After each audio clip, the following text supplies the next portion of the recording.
बुंदेलखंड विश्वविद्यालय के 28वें दीक्षांत समारोह का आयोजन गांधी सभागार में किया गया। कुलाधिपति एवं राज्यपाल उत्तर प्रदेश सरकार आनंदीबेन पटेल ने कहा कि वह वीरांगना रानी लक्ष्मीबाई, झलकारी बाई, आल्हा उदल एवं अन्य वीरों की भूमि को प्रणाम करती हैं। आभासी माध्यम से दीक्षांत समारोह में सम्मिलित होते हुए उन्होंने पुरस्कार और पदक प्राप्त करने के साथ ही सभी उपाधि प्राप्त करने वाले छात्र छात्राओं को शुभकामनाएं प्रदान की। Census data research work station का लोकार्पण किया गया। उन्होंने कहा कि जीवन आगे बढ़ने का नाम है। आपके ज्ञान और कौशल से देश निश्चित ही वैश्विक स्तर पर अपनी पहचान सुदृढ़ कर सकेगा। उन्होंने कहा कि भारत सरकार द्वारा नारी शक्ति वंदन अधिनियम पारित होने से लोकतंत्र की आधी आबादी को राष्ट्रीय नेतृत्व का सुअवसर प्रदान होगा।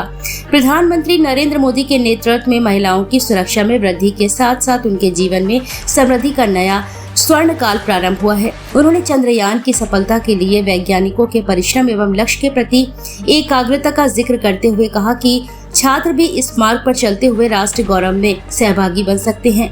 आज G20 की अध्यक्षता से भारत ने वैश्विक नेतृत्व में अपने कदम बढ़ाए हैं। उन्होंने बुंदेलखंड विश्वविद्यालय द्वारा सूचना एवं प्रौद्योगिकी के समावेश आधारित शिक्षा प्रणाली की प्रशंसा की है। नई शिक्षा नीति के अंतर्गत किए जा रहे प्रयासों को सराहा है। उन्होंने विश्वविद्यालय द्वारा 100 से अधिक MOU करने एवं वर्षा जल संचयन के लिए किए जा रहे कार्यों की सराहना की है। उन्होंने विश्वविद्यालय को विश्वकर्मा जयंती पर भारत सरकार द्वारा जारी की गई PM विश्वकर्मा योजना के संभावित लाभार्थियों को जागरूक करने का आह्वान किया है। प्रधानमंत्री मोदी के नेतृत्व में 2 अक्टूबर को 1 घंटे के लिए विशेष रूप से स्वच्छता अभियान में श्रमदान करने के लिए कहा गया है। अंत में सभी छात्रों एवं बुंदेलखंड विश्वविद्यालय के उज्जवल भविष्य की कामना की गई। इस अवसर पर कुल 34 कुलाधिपति पदक प्रदान किए गए। कुलाधिपति स्वर्ण पदक समस्त परीक्षाओं में सर्वाधिक प्राप्तांक प्रतिशत के लिए अमन सोनी पुत्र संतोष सोनी MSc कृषि एंटोमोलॉजी को प्रदान किया गया। समस्त परीक्षाओं में छात्रों में सर्वाधिक प्राप्तांक प्रतिशत के लिए ऋषिता द्विवेदी पुत्री मनोज कुमार द्विवेदी MSc वनस्पति विज्ञान को प्रदान किया गया। इसके साथ ही 46 विन्यासीकृत पदक प्रदान किए गए। कुल पदकों में छात्राओं ने 68% एवं छात्रों ने 32% पदक प्राप्त किए हैं। 100 छात्र छात्राओं को विभिन्न विषयों में PhD की उपाधि प्रदान की गई है।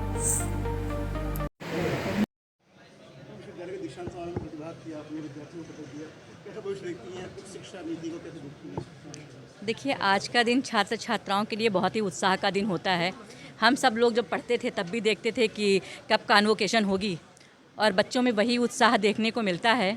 बच्चों में बहुत सारी क्षमताएं हैं।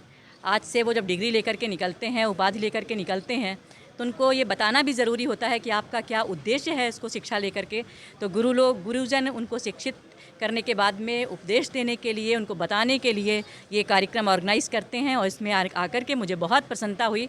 बच्चों में मैंने उत्साह देखा, बच्चों में मैंने टैलेंट देखा और उस टैलेंट का किस तरह से देश के विकास में वो इस्तेमाल करें, वो मैंने अपनी बात उनके सामने रखी। देखिए, राष्ट्रीय शिक्षा नीति 2020 है। आप सबने देखा होगा, हम लोग लगातार उसके क्रियान्वयन के लिए कार्यक्रम कर रहे हैं। अभी कानपुर में भी हम लोगों ने बहुत बड़ा कार्यक्रम किया, इसके पहले काशी में भी किया और जगह जगह पे इसके क्रियान्वयन के लिए हम लोग कार्यक्रम कर रहे हैं। राष्ट्रीय शिक्षा नीति व्यक्ति के जीवन का सर्वांगीण विकास करती है, तो उसके अंदर बहुत सारी चीज़ें हैं। तो वो सारी चीज़ें हम बच्चों में लेकर के आएंगे। जो पहले की शिक्षा नीति थी उसको बदलने की ज़रूरत थी, उसमें सुधार लाने की ज़रूरत थी। प्रधानमंत्री जी ने उसको समझा और राष्ट्रीय शिक्षा नीति 2020 लेकर के आए और हमारे बच्चों के सर्वांगीण विकास के लिए बहुत बेहतर है। उसको क्रियान्वयन के लिए हम लोग लगातार काम कर रहे हैं।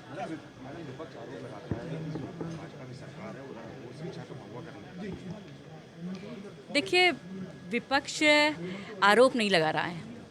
विपक्ष हताश और निराश हो चुका है। अब वो क्या कहे क्या करे, उसके पास कहने के लिए कुछ नहीं, करने के लिए कुछ नहीं है। तो वो बहुत निराश है। वो सोचता है कि हम तो जब सत्ता में रहे, शासन में रहे, कुछ कर नहीं पाए और हम लोग कर रहे हैं, तो वो बौखलाहट उसकी दिखाई दे रही है।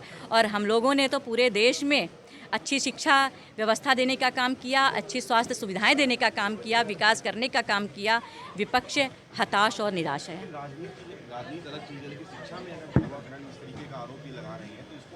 हमने आपको बताया ना कि वो हताश और निराश हो चुके हैं।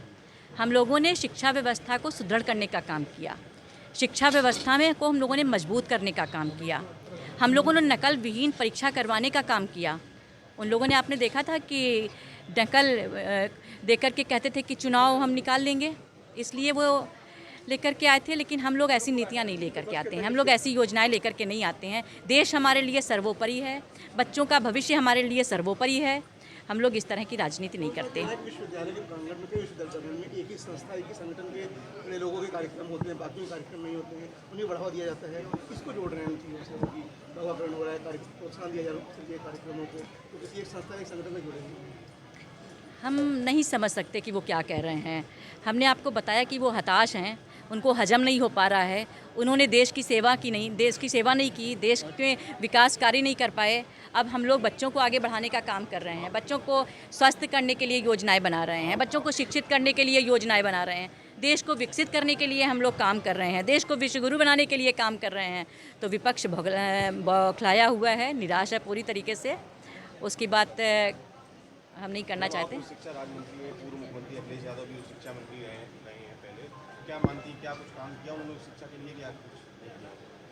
देखिए, जब हम लोग सत्ता में आए थे 2014 में, केंद्र में हम लोगों की सरकार बनी, उसके बाद भारतीय जनता पार्टी की प्रदेश में सरकार बनी है। हम लोगों ने शिक्षा व्यवस्था को देखा, शिक्षा व्यवस्था बहुत ख़राब थी। वहाँ पे हम लोगों ने व्यवस्थाओं को बेहतर करने का काम किया है, वहाँ पे नकल को बंद करने का हम लोगों ने काम किया है। आज आप अगर जाएं तो बेसिक प्राइमरी से लेकर के उच्च शिक्षा तक में आपको बदलाव दिखाई देगा। हम लोगों ने कायाकल्प करने का काम किया है, हम लोगों ने स्कूल और कॉलेज में अच्छी व्यवस्थाएं देने का काम किया है। आज आप जाएं तो वहाँ पे छोटे स्कूलों में भी आपको शिक्षक भी दिखाई देंगे, आपको बच्चे भी दिखाई देंगे, अच्छी व्यवस्थाएं भी दिखाई देंगी। मुख्यमंत्री जो आरोप लगा रहे हैं वो खुद मंत्री रहते हुए कुछ नहीं कर पाए शिक्षा के। हम आपको बता रहे हैं कि जब से केंद्र और प्रदेश में भारतीय जनता पार्टी के नेतृत्व में सरकार बनी है, हमने देश के विकास के लिए काम किए हैं, स्वास्थ्य और शिक्षा के लिए बेहतर काम किए हैं। और आप देखें कि देश और प्रदेश की जनता भारतीय जनता पार्टी पे विश्वास कर रही है।